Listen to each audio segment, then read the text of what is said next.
Hello, and welcome to Arsenal Above All. I hope you are all well.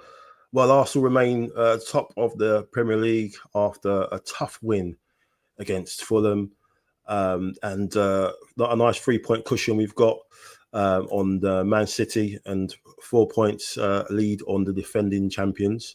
So all going well. Very, very nice Carlsberg weekend, which I think some people have said in the past. I've got a lady with me tonight who's been missing in action. I think she's been celebrating hard since what the women got up to last summer, but she's back, and it's Lauren Dempsey. Delighted to have her from the Ladies in Red podcast, the brilliant Ladies in Red podcast. Please check that out. We've also got Dan with us as well.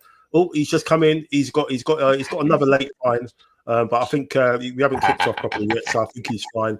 So I've got Daniel here with me tonight as well. So pleasure to have you both.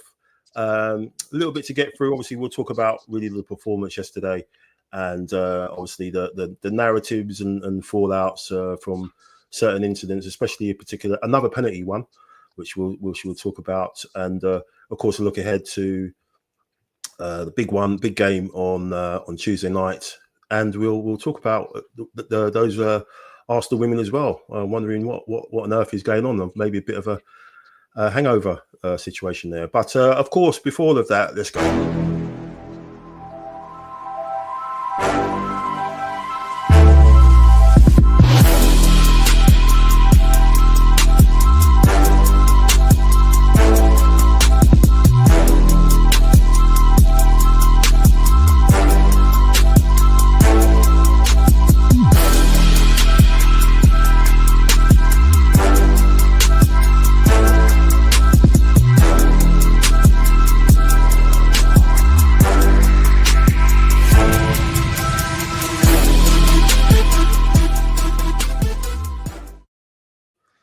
Hello, welcome all. Thanks for joining us this evening, this Sunday evening, a very nice Sunday evening, top of the league again, rattling the fan bases again with, scoring another set piece goal. And I don't know what more to say, really. Just hope, wish it was May already, so we could all have a big party. But, let's not jump too far ahead. But we've got Lauren with me tonight. Lauren, how are you doing? It's really good to see you back on the show. Thank you. Yeah, no, I'm delighted to be back. All good with me. Looking forward to celebrating another win. I think still on the full record of wins every time I've been on the show, if I'm not mistaken. So yeah, I think so. Yeah, you kept the record going. Yeah. You're welcome, guys. It's all down to you. Thank you so much for coming back. I really appreciate it. Thanks for your time. No problem. Also got Daniel James. Daniel, how you doing, bro? Is he with us? Oh, I think he's had a bit of technical issues as well. Let's try and get him out. And hang on, what is he doing? Hang on, is he back again? Yeah, how you doing, Dan? You okay? I'm good, bro. Sorry, man, I got kicked out. That's all right. It's all right, man.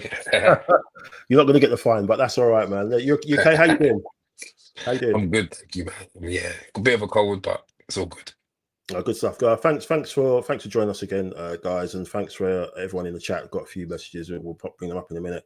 But yeah, let's get into it. Arsenal slaying another of our bogey sides from last season. So you look at Newcastle, West Ham. We didn't get any points from them when we played them in the respective fixtures last season. We lost to Newcastle away. We beat them this year. We lost to West Ham at home. We beat them. So nice that we've got 9 points out of 9 in that regards. Regarding Fulham. We drew with Fulham last year, didn't we? So I think we lost to them 2 seasons ago. But a 1-0 win, Lauren, and obviously a lot of talk about obviously the lineup, which is always going to be a key issue now with the squad that we've got. But what were your thoughts just on that, on the lineup, and just how the squad has been built? Because you haven't had a chance to have a say on it on the show since like the season. So what's your thoughts on just what we're seeing, and also kind of what we're seeing squad-wise with the women's team as well? It's been quite special what the club have done, and it seems like we're in terms of the men are leading the way, where the women are kind of need to sort themselves out a little bit. But what was your thoughts just on how that we lined up yesterday, and just how Arteta especially is approaching or treating the situation that he has to deal with? Really, really special, really important now, getting that squad right on the match day. Yeah, no, absolutely. I think we're in a very, very lucky position where you could have maybe 5 different players come in from the strongest starting 11 we have, and the quality doesn't really drop that much. I think we've had an amazing summer in terms of getting the signings in for both the men and the women, but more so the men's team. I feel like we really have just brought the team to a complete new level. We've covered all the positions that we really needed to strengthen, in my opinion. Obviously, I'm sure we're going to talk a little bit about Gyokeres as we progress, but we were calling for a big striker to come in. We got him. I think this is really like the final phase of the process of getting the team ready to push and really challenge for titles. So yeah, delighted with it so far. I think for me, the strongest point is, of course, the defense that we have. I think this back 5 with Raya, if we have all 5 of these players fit throughout the rest of the season, I mean, I think we're going to have a very, very, very solid defensive position. It's just making sure that we're firing, attacking as well to balance that out. But I think in terms of the decision, the squad that we had, fantastic. I was excited to see Eze play in the 10. When I saw this, that was my first thought. Because we've seen him play quite wide recently, which obviously coming in, if you've Odegaard fit, I don't think you're going to drop the captain to accommodate for a new player who's just come in. So I was excited to see him start there. I think the only other name that kind of stood out to me was Trossard, but I suppose with the travelling that Brazil had, it made sense to give Martinelli a rest on the left. So for me, I was strong. I was looking at it. I was going, I think we're going to do really, really well. Nothing too crazy. Yeah. In terms of the actual performance, the first half performance, Dan, did you think it was maybe a little bit of lethargy because of the internationals, as Lauren has said? I think there was talk about Gabriel, in terms of the effort he had to make to get back. He looked really as shaky as I've seen him in the first 20-25 minutes, and I think also that was down to maybe a little bit jet lag in those legs, but also I think he kind of, when he comes up against a physical striker, he doesn't cut. It kind of throws him off his game a bit. And I think if you saw the first header he went up with Raul Jimenez just smashed into him. And I think when he's up against a physical striker, he does tend to, wobble a little bit. But did you think that was just maybe us feeling our way back into the game, a little bit, being a bit more cautious than we've been, especially when you compare to the way we played against Newcastle, that first half where we just really went at it down. Yeah.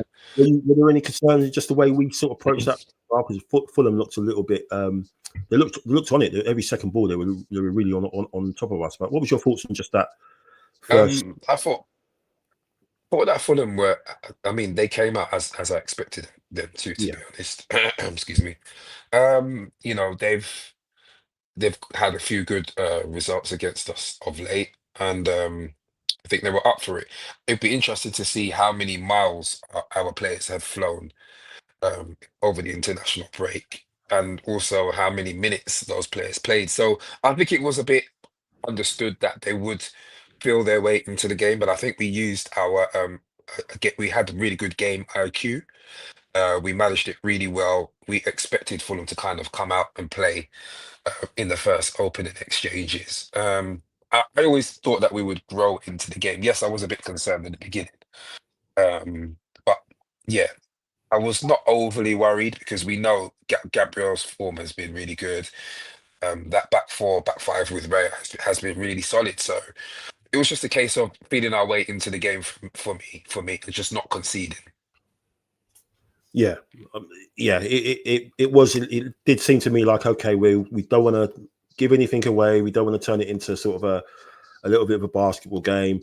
I think Fulham, you saw the way they set up. It was pretty much low block, FC. Literally, they had a 5 and a 5, two banks of 5 almost in certain instances.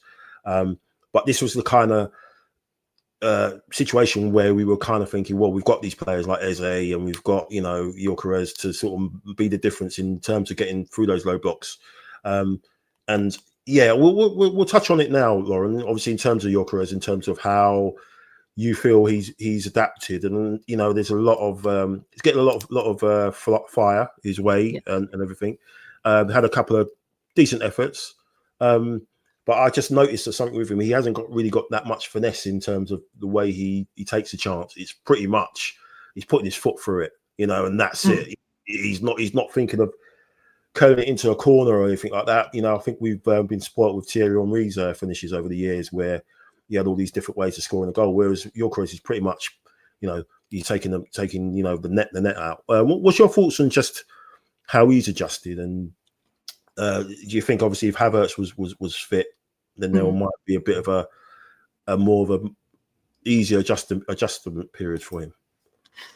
For sure. I think in terms of how he's adjusted, I don't really see much adjustment as of yet. And I really don't mean that in a very critical way. I think it's obviously a massive step up from the Portuguese league. And again, that's meant with all the respect in the world. But coming into the Premier League, obviously he had a bit of experience before, but he wasn't the big name that he is now. And that's the pressure that's put on his name now, having come.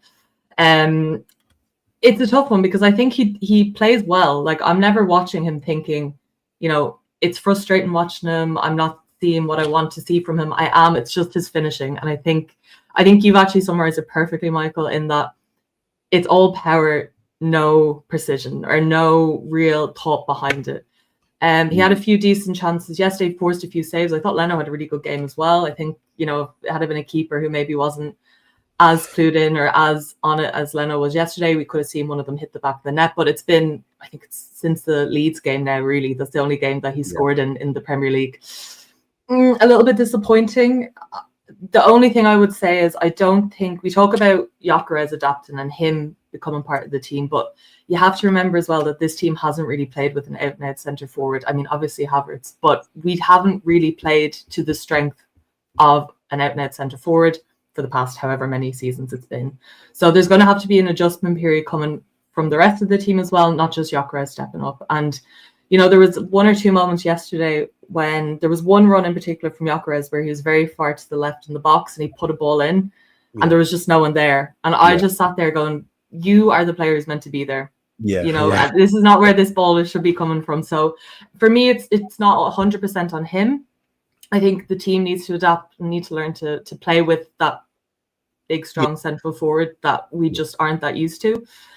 Interesting point about Kai Havertz. I was thinking as well, would it potentially work to see Kai Havertz playing in that 10 role at some stage, maybe later on in the game if he came on as a substitute and then switch for another more defensive player for Gyokeres later on. But would that give Gyokeres, I suppose, the support that he's looking for in the box at the moment? Would that be the kind of bridge to figure that out? I'm not sure, but I do think if Havertz was fit, there would be a bit more of a pressure on Gyokeres, but at the moment we just don't have anyone else really to force him out with this team, Yeah, true. But we also have the most dangerous centre midfielder or defensive midfielder, whatever you want to call him, in Mikel Merino, who can't stop scoring. That is true. For Spain. I think he might get the Gerd Muller award at this rate. But no, you're right, and it is kind of frustrating. It just seems like he's just not at the level at the moment, and not the same wavelength. And the thing is, he was picked out a couple of times with a couple of good runs, and he's more of a focal point. Whereas I think someone mentioned in the commentary, whereas for Gyokeres, well, our forward players go to the ball more, whereas he goes the other way, and that creates lots of space for other people to get to enjoy from. So it is going to be an interesting one. I think Havertz is meant to be due to be back maybe end of November. So it's going to be interesting to see how we go until then in terms of how his form. Obviously we've got Madrid next, and we've got Palace, which is going to be another tough one as well. So the game, he's not got any gimmies really where he can kind of fill his boots really. Even the Brighton game, in the League Cup, if he plays in that, that's not going to be a given as well, is it? So it is frustrating for him, and you just wanted him to do something and just get one in off his backside or something, and we can just go from there. Just go into the chat a little bit. So you've got some thanks to everyone in the chat. Got Brenny saying evening. Gents, obviously, you hurt yourself as well, Lauren. Been a good weekend. Evening to the chat. Big up. Dan, Steve, Stepney, evening all. Super Sunday it was. Yes, it was indeed. Brenny, thanks for that. Saying, obviously, he's caught himself. He's saying Lauren as well, so he's not calling you a gent. Daniel coming in clutch right at the end, just before we're about to kick off. So nice one, Dan.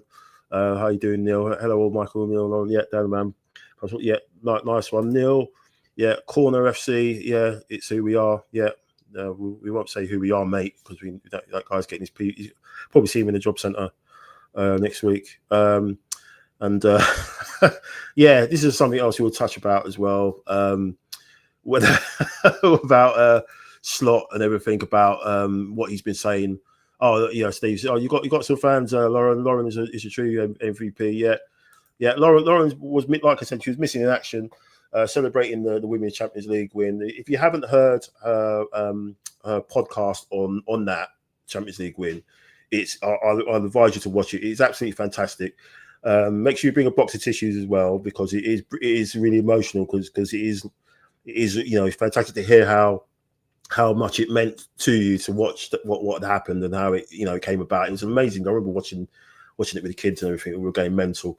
So really recommend that podcast. But we'll dip out of the chat for a bit. But yeah, let's talk about set piece FC, Dan. Obviously, Liverpool played Man United, and the press conference prior to that, they were asked on the slot about Man United and the goals he conceded. And he decided to turn on us and say, 60% of our goals have been scored by set pieces and blah blah blah. And again, the narrative's been formed. You've got people online saying, Arsenal, if you take away their goals, they'll be relegation candidates. They shouldn't be allowed to score corners. I don't know if you saw the rule that came out saying that Arsenal are no longer from this games going forward will no longer be awarded a penalty in any situation. It will just be an indirect free kick to the opposition, because that's what's happened. That's what's happened in the last two incidents when we haven't had the penalty. They just given a drop ball to the which is insane. And the new rule is that Arsenal just won't get a corner again. Even if the ball is in the corner, they just give the opposition team a goal kick because you just don't like the score from it. What's your thoughts on it, Dan? Because it's a combination of a lot of things. There's this snobbery for me about scoring goals from set pieces.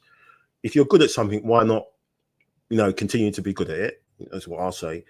And it's just annoying. What's your thoughts on just the whole narrative of that and how it's triggering so many people? Whereas we used to get bullied at set pieces. We all know, going back 10, 20 years watching Arsenal. Yeah. But what's your thoughts just on how it's discussed and how we're sort of disrespected in that regard? Because if it was any other club, we know that they'll be lauded to the hilt. Awesome. Listen, Mike, Lauren, I love it. It shows that we're in people's heads. We're in people's heads. We are in Slot's head. Like the biggest game of the season, typically for Liverpool, playing Man United, and we're in his head. Brilliant. I don't care. Listen, I don't care how the 3 points come, as long as they come. So all the people moaning about Gyokeres and stuff like that, just look at where we are on the table. Look how many points we've got. Look how many goals we're scoring. Look how many goals we're conceding. Not so long ago, we will all remember a very unpretty Chelsea team under Merino who were very successful. So it's not necessarily always about the route and the method. It's about how you get there. So if these tactics are what are going to get us through these difficult games, whereby in seasons gone by we would lose, we would try to play this pretty passage of football and have all this great possession and ultimately end up losing the game or drawing the game. These games we are now turning into wins, and that for me is impressive. That's ultimately all I care about. I care not one thing about anything what anyone has to say about Corner FC set piece again. I really don't give a monkeys. Um, Yeah. so let them continue because it is clearly giving us fuel.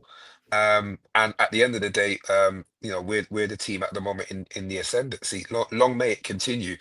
And once we do get Havertz and Madueke and others back, we can then perhaps switch up the playing style a little bit in certain games. I'm looking forward to Jesus coming back as well. Like, let's not write him off neither for when he comes back. So look, I'm all for it. However they come, they come. For me, it's really impressive that we're able to switch it up. We're able to be aggressive. We're able to avoid being pressed. We're able to press low block, medium block, high blocks.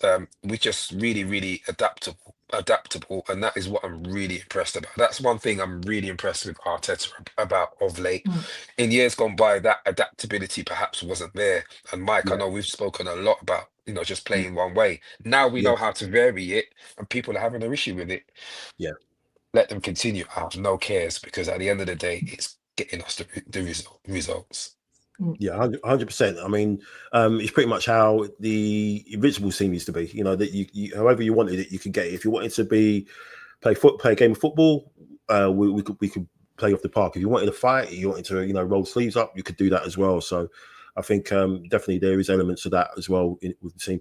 What's your thoughts on that as well, Lauren? Just touching on just the whole set piece thing. Is it just another thing to bash us over the head with? Oh, we scored again. With another set piece. It's just getting a bit pathetic now, really, isn't it?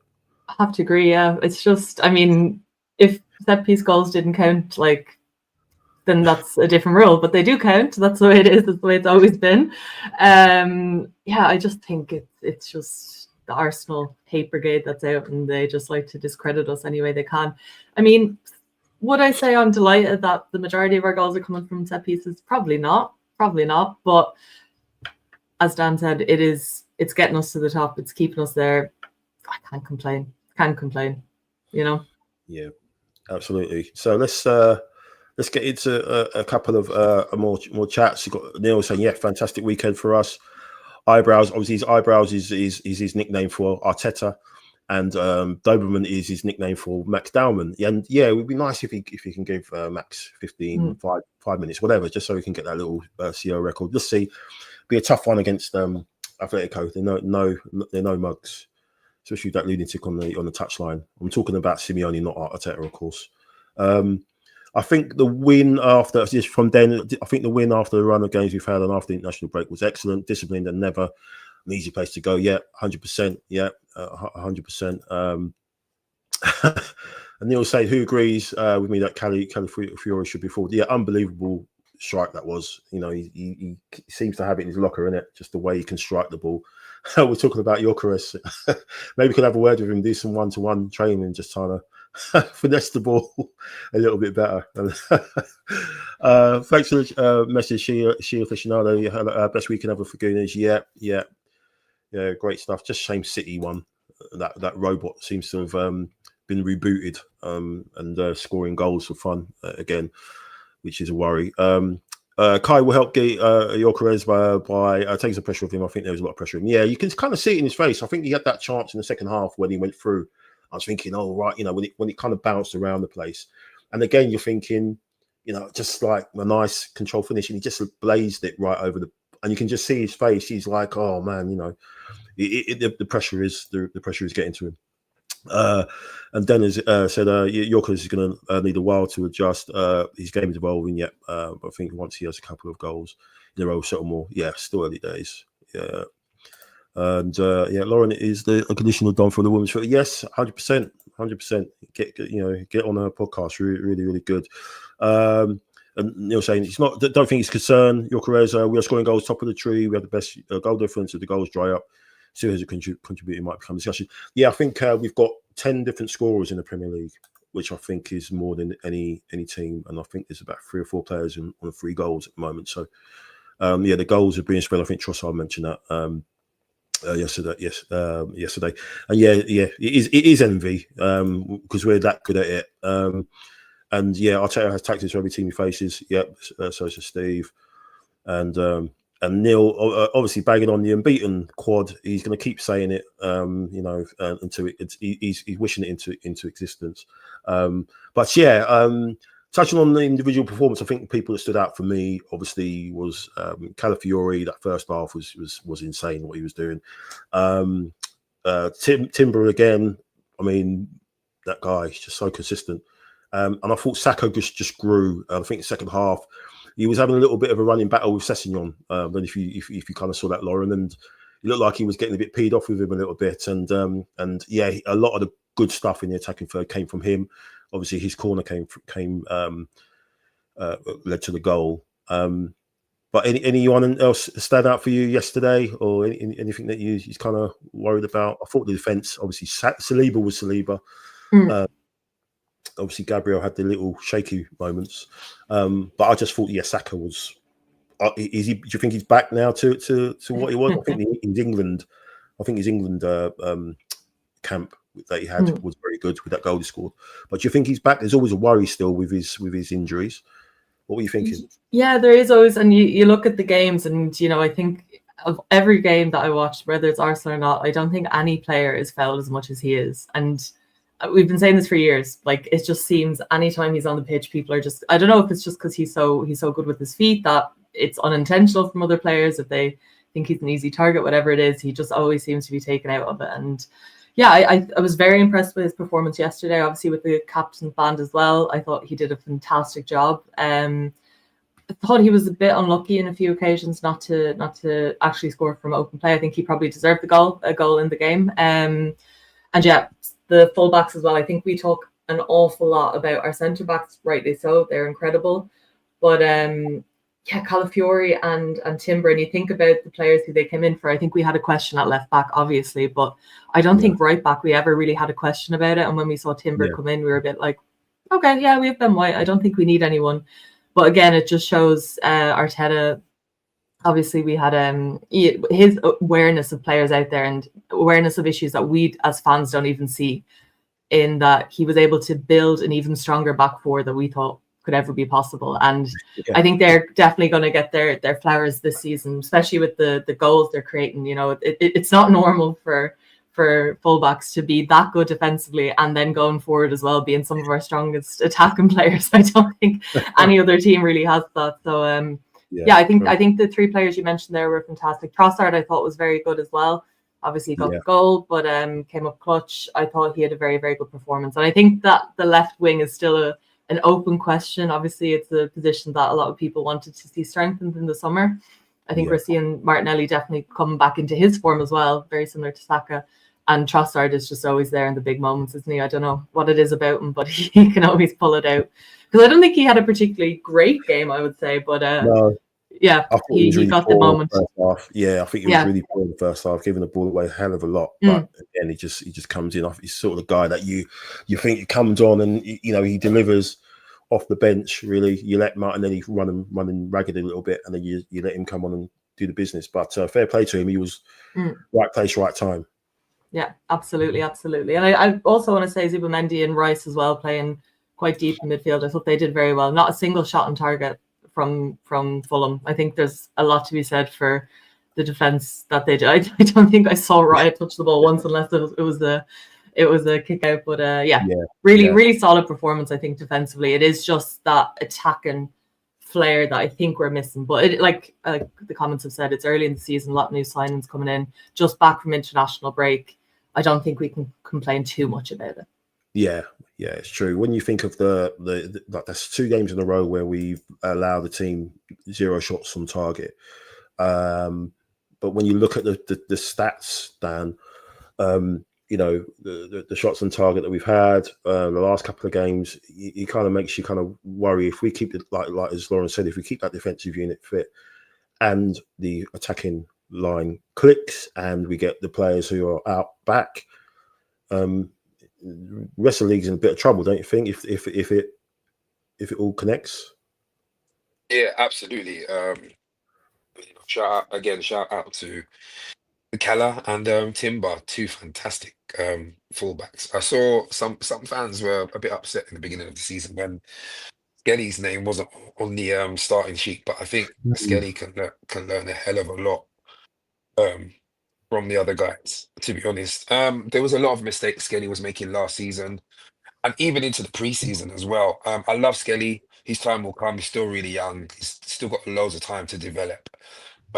He's got his whole he's got many years ahead of him. So I'm not worried about that. So yeah, I would agree. The 2 fullbacks were outstanding for me. I did like the way Zubimendi was spreading the ball around as well at times. But yeah, I think I agree with you, Lauren. Once our attacking flair clicks, the thing is we haven't even clicked attacking wise, not yet. No. Once that happens, then let's see what happens. They're going to say they'll find the jealous lot will just find something to say. Oh, we'll score. We beat someone 5-0, and they'll say, "Oh, well, the goals weren't that good, were they really?" And then they'll say they'll just find different reasons to downgrade the win and stuff like that. Because, like Exactly. I said, we beat Man United's first game of the season, and people were saying, "Oh, that's not really a great win." Well, you know what? It's looking like a really good win now. It was a It's really fantastic it's win. looking like a really good win. They've beaten Chelsea and Man United now. Sorry, Liverpool now. Exactly. Liverpool, So yeah. that Yeah. win on the opening day of the season is looking like a good 3 points, if you ask me. Of course. And I must say, actually, one thing, Mike. Yeah, go man. I know we're really happy about the Liverpool defeat today, but for me, there's always a place in my heart for a Tottenham defeat. So Like I there's said, man, always a can't go special weekend. place in my heart for a Tottenham defeat. I loved it, especially a Yeah, home one as well. So I was yeah, really pleased. If I'm honest with you, I was more pleased about the Tottenham defeat than the Liverpool one. If I'm honest, yeah, ever since I was at White Hart Lane that year, we won the league on their ground, and afterwards, all their fans made a beeline for us, chucking bottles at us and all that. Ever since yeah, then, just the hatred has grew a bit yeah. more. So that was really lovely to see. Jealous neighbours, man. What can you Yeah. do? We probably all had something at some point, but yeah, totally agree. I was just going to go into something which obviously is another talking point, which I mentioned earlier about Arsenal. The new directive from Pogba that Arsenal will no longer be getting any penalties for the rest of the season, regardless of the severity of the challenges or the handball, the blatant handballs, because we get to this. And obviously, this is a frame of Kevin, whatever his name is, Kevin, getting the ball, but you can see he's hit Saka. And when I watched it, I'm sure you guys were the same. Watched it at the time, and it was like he's got the ball, but he's got Saka first. Saka's trying to put his foot down to control the ball to shield it, and he can't do that because he's been hit by by Kevin on his knee.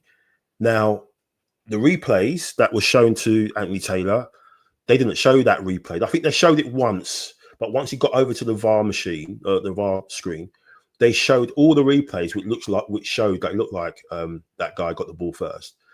I managed to watch Match of the Day yesterday, and again, the replays that they showed of the incident were the same ones, bar the one at the front here, where you could blatantly see that the guys got the ball, got Saka first, and then got the ball, and they didn't even mention it on the analysis. They didn't raise it or anything at all. Now I'm a bit confused, Dan, because obviously you look at what happened with Pope, where they overturned that penalty because they said that he played the ball, he didn't play the ball. Gyokeres played the ball onto him, and then he got a foot on the ball, and now this happens. I mean, I don't know what else to say really. I'm just so happy that we've managed to get out of there with a win, because this was another situation where they just don't want us to build a head of steam. Almost seems like and go get too comfortable, because that last, what was it? The injury time was 8 minutes? I think it was. I can't remember. I think it was 8 minutes. And I think I said in one of the chats, when it goes to VAR, when it goes to a VAR check, they should just stop the clock. I don't understand why they don't stop the clock then. When it's an injury, you don't know how long the injury is going to take to be fine. But when it goes to VAR, I don't understand why they don't stop the clock, because if it stops at 35 minutes, for example, and then when the game resumes, you still know you've got another 10 minutes, and a little bit more. I don't. What's your? I mean, that's another issue I can go on to in terms of timekeeping. I've always gone on about that, Dan. But what's your thoughts on that? Because this is 2 times now we've had blatant penalties that you would see given to any other team in any other country, in any other league in the world, and we get both of those overturned like we did. I'm just getting fed up with it. But what's your thoughts on that? And I'm glad Saka mentioned it at post game. But what's your thoughts on that incident, man? Yeah, I think PG Mole is a mess. The inconsistencies are just so heightened. Literally week to week we're seeing decisions given in some games and almost identical scenarios in other games, and they're not given. There's so much disparity across the refereeing at the moment, and it's so frustrating. Especially, obviously, it feels like there are other teams who have been subject to it as well. We're not the only one, but obviously because it's our team, we feel more hard done by. Yeah, So I follow a lot of what the ex PG Mole chief Keith Hackett. I don't know if you guys follow him on Twitter, yeah. but he makes a lot of good sense about some of the incidents and some of the controversies around the Yeah, inconsistencies. And it's interesting his view as an ex-referee and as ex head of PG Mole. What his yeah, view is a lot of the time he says the standard of refereeing has gone downhill, and the refereeing is a mess. It's so inconsistent. So the worst thing for me um, is the current chief. I think he's an excuse maker, and I think he just makes excuses to cover his own back. Really, he's not transparent. I don't find that he's honest. I find that he's just says what he needs to say to fit the PG Mole agenda. Really, I think sometimes uh, there's a scenario when referees are intervening. Sorry, when the VAR is intervening when perhaps they didn't even need to. It wasn't a clear and obvious error. mm, It's just what the referee's seen. And it's just so frustrating, and it's going to continue. So what we have to focus on, I mean, I wouldn't want us, if this is going to be a championship season for us, I wouldn't want it to be a season where we're focusing on referee and VAR errors and VAR interventions. I want to win and win because we've scored more goals yeah, legitimately rather than have all the controversies. And it is what it is. Some we're going to win, some we're going to lose. But I want to focus on us doing the business and not yeah, having to focus on the fine margins. They will come and go. These fine margins. Some will go for us, some will go against. So yeah, yeah, that's kind of my take on it. yeah. Lauren, we've seen how many times we've seen we've seen these decisions Yeah. over the last couple of seasons. It definitely seems to be a thing with Arteta. I think Mac has mentioned it in the chat, which we'll bring up in a second. But what was your Hmm. thoughts on that as well? The fact Yeah, they've got to be honest, I kind of was expecting it to go to VAR because I'm not sure if you would agree with me or not, but I wasn't sure if it actually was inside the box on first viewing. And I thought they were going to maybe just check and see if it was outside the box for a free kick, whatever it was. That was my initial, so I was kind of expecting it to happen. But then, yeah, the final decision, to be honest, once it goes to VAR, you kind of just know as an Arsenal fan, well, there we go. That's it. So I don't know what it is. Like, I never get too excited as soon as the VAR machine comes out and we're going, right, okay. So until Gyokeres or Saka standing there with actual ball on the spot, I'm never going to start celebrating a penalty. But yeah, no, it and I think Dan said it perfectly. It's the inconsistencies. It's not, if this same tackle was never given as a penalty across all the Premier League games, you'd say, grand, that's no problem. We can understand that. But it's not the case. And that's where the frustration's coming from. And it's not just Arsenal fans. There's multiple other teams that feel that, I think it was Fulham last year, if I'm not mistaken, they had the most decisions go against them incorrectly. They had a lot, yeah. So, and look, to be honest, I don't know what the solution is, because I do think VAR is valuable. I think it has, for every team, it's worked in our favour. It's worked against us in some cases. I do think overall it has to stay. Especially watching the women's game, where in many instances you don't have VAR, and seeing it, I do see the value of it, but there has to be more consistency, and I don't know how they implement that. I don't know. I don't have the magic answer, but that's what we need to see. We should just let AI do it. I think just get probably over and done with. Just get over honestly, and done with. yeah. Just let them do it. They've got all that. They've got those things around their arms with all the digital stuff and everything, and then they can calculate. If there's a professional foul, they can calculate what's such and such his top speed. What's his thing? His top speed with things like that. Just let them do it. It's just not. You're joking, but it's working in the Champions League that has the automated offside rule, and it's working. So I mean, I think that is the direction that it's going to go, and I'm not against it. If there's more consistency, sure, cool. Yeah. But crazy decision for me personally. But just go back on what we mentioned earlier about Gyokeres settling in. Matt has basically said, look around the league, virtually all the new signings are taking time to settle. Also, the goals from open play across the league are down. Yeah, as well. A lot of people going more direct now as well with set piece goals and everything, and throw-ins or what have you. Steven said, Simba, it's so good. 101, 100%. Dan is saying we have gears to go through yet. We're nowhere near our top level. Much more to come. Things are looking good. Yeah, absolutely. Just keep everyone fit, please. That'd be amazing. And Saka is pivotal to our success, and Madueke is a worthy deputy. Absolutely. And what else have we got here? Stephen just agreeing with Neil, and that Timber has been a player of the season. And also, Gabriel has been losing a couple of moments in the first half, and Rice gassed. Yeah, the half time. Yeah, I think. I just think there's too many games. We've had 2 international breaks already. You know what I mean? It's just been crazy. And there's another one next month. It's like, for Christ's sake, it's just too much. Just absolutely crazy. Yeah, and 2 games in a row, 0 shots on target, and I think we've had the best defensive start for 20 years or something like that. Which is pretty special. No worries, Neil. And Timber is the best right back in the league. People may be saying Reece James is up there, but no, he's a good player. That's not saying anything about him, but he's a good player. But no, Timber's on a different level. The hate towards us has escalated. Sure, Simon, are a threat. Yep, absolutely. Bring it on. Yeah.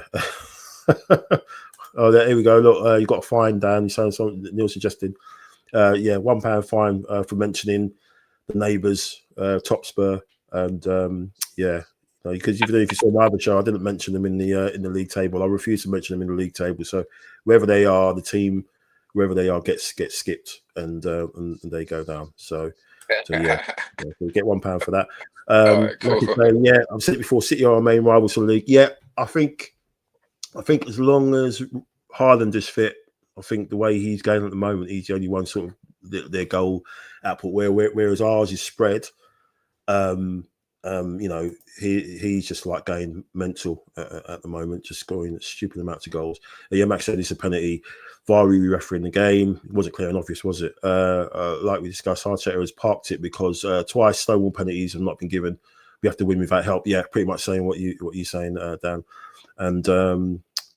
And Neil, always have to play. Always want to always play against 12. Have to destroy and mitigate the injustice. Yeah, we literally have to be out of sight before we have to worry about making the referee irrelevant. That's what we used to do with Henry and the likes of that. Just basically that. So let's before we go on to Tuesday, just what our thoughts are for Tuesday. Lauren, just touching on the women, obviously it's been frustrating, hasn't it? It seemed to started so well with the first win against the Lionesses, but London City Lionesses, but it's almost like it's a little bit of going back to what it was when I can't remember his bloody name. Eidevall, Eidevall was in charge. It was kind of like that sort of, it almost does. It really does feel like there's a hangover. I think said in the program, which I read, said they basically haven't had a chance to process what they've done. They've gone back to the stadium.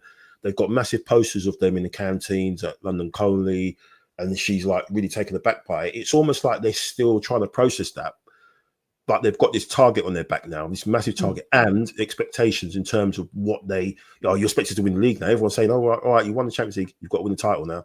Yeah. What do you think is going on? Is it a combination of that? Is it just the taking their foot off the gas a little bit? Or is it got more competitive in the league now?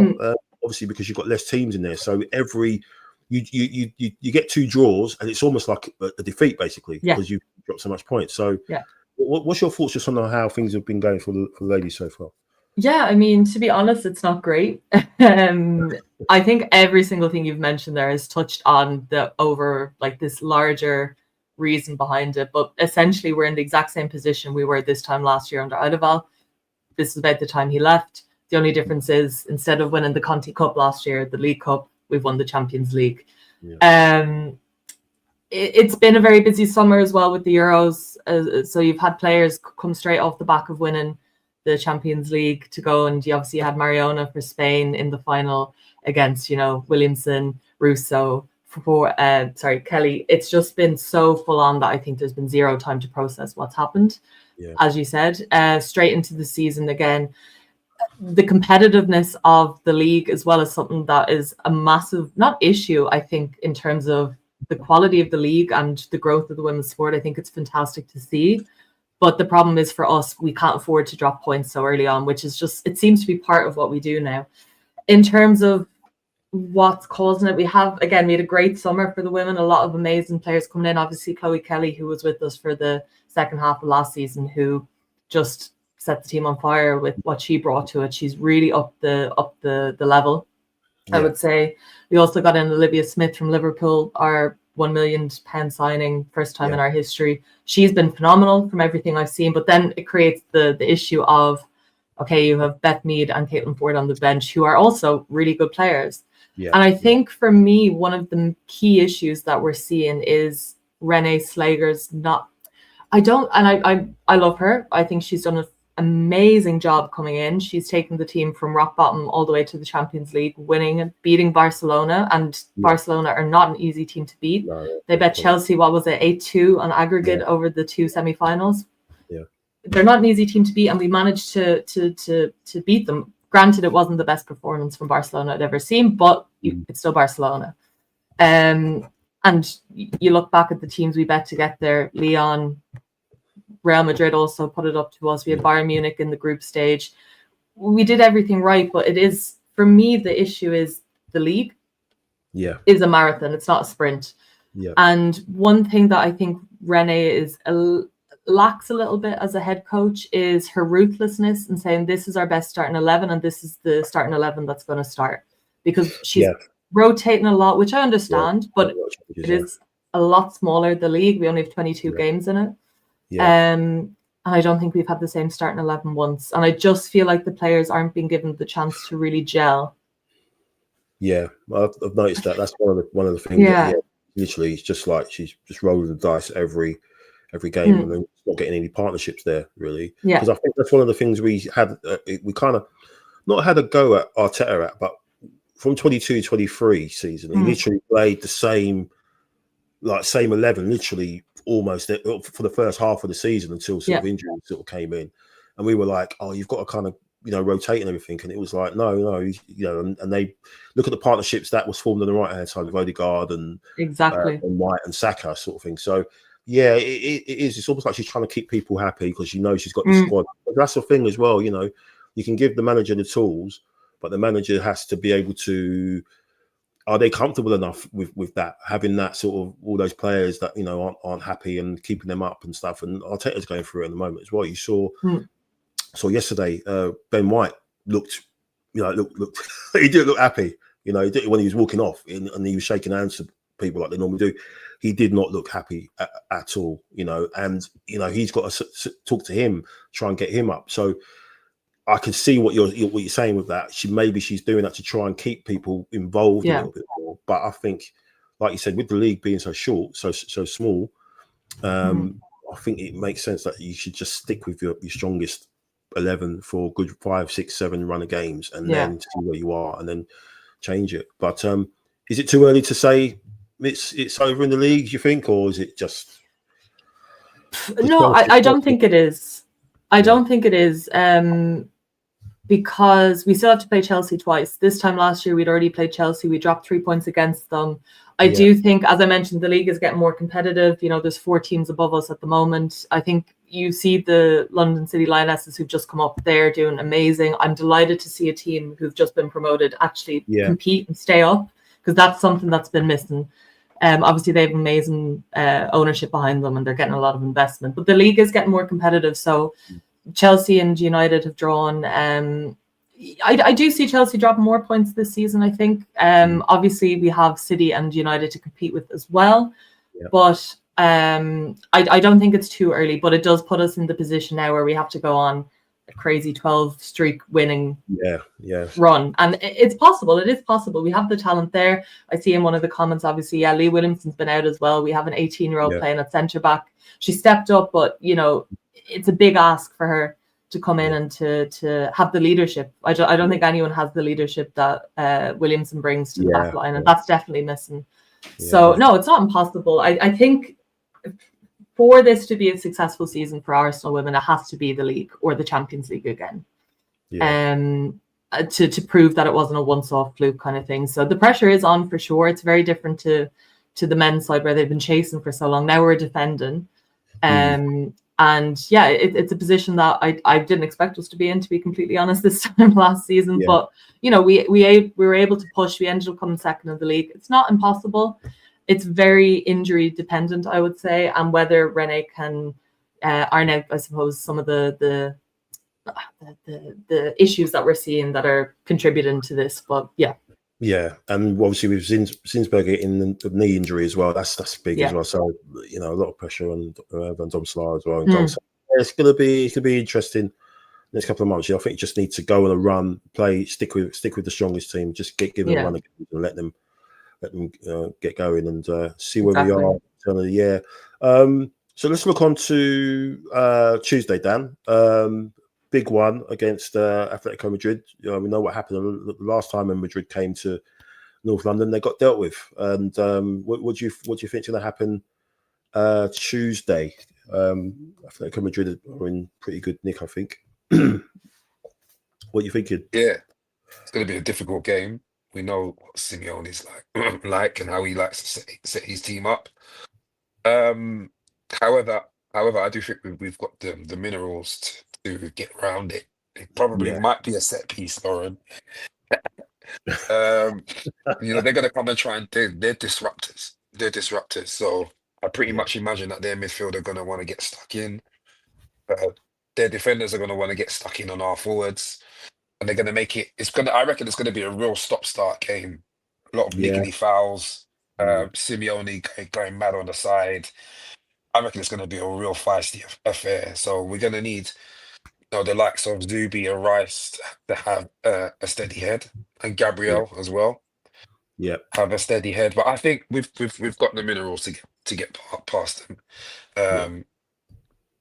I think they're going well in La Liga. Where are they in La Liga? Are they top or second?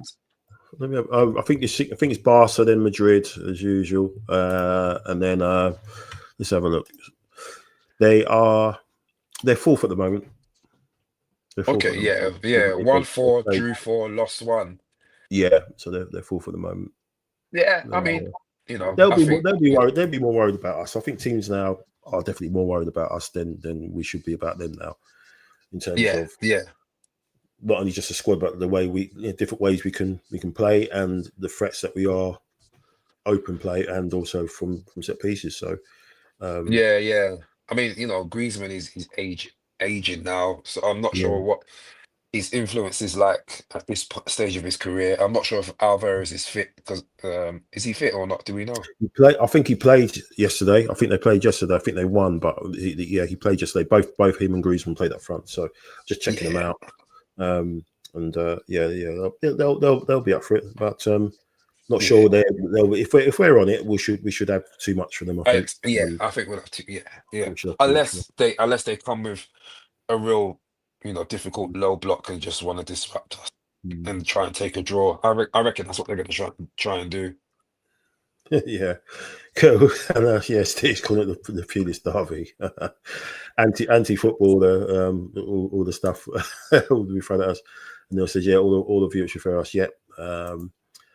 Absolutely, and it's going to be interesting, because I think a lot of people said the same about when they played Liverpool, and I think that ended up being 3-2 to Liverpool, didn't they? So they were 2-0 down, and I think they came back to 2-2, didn't they? So it could be a few goals in it. I wouldn't be surprised, actually. But with our defence and the way we've been playing, it's going to be a good test for the defence as well.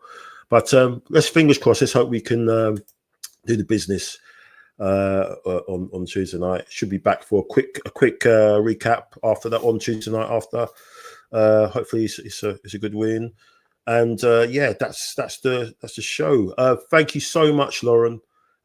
Great to have you back. Great to have your insight in the women's game. And yes, please go check out Lauren's really amazing podcast, Ladies in Red.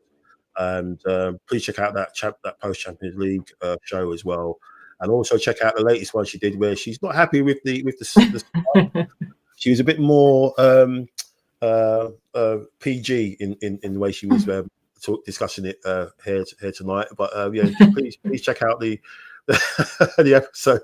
So it was brilliant stuff. I was laughing because I was like, "Yep, I agree. Yep, I totally agree. That's exactly my fault. Yep. So really brilliant. Really great to have you on, Lauren. I hope you come back fairly soon. Yes, thank you so much for having me. I appreciate it. Really great to have you back. And also to Daniel, the late man.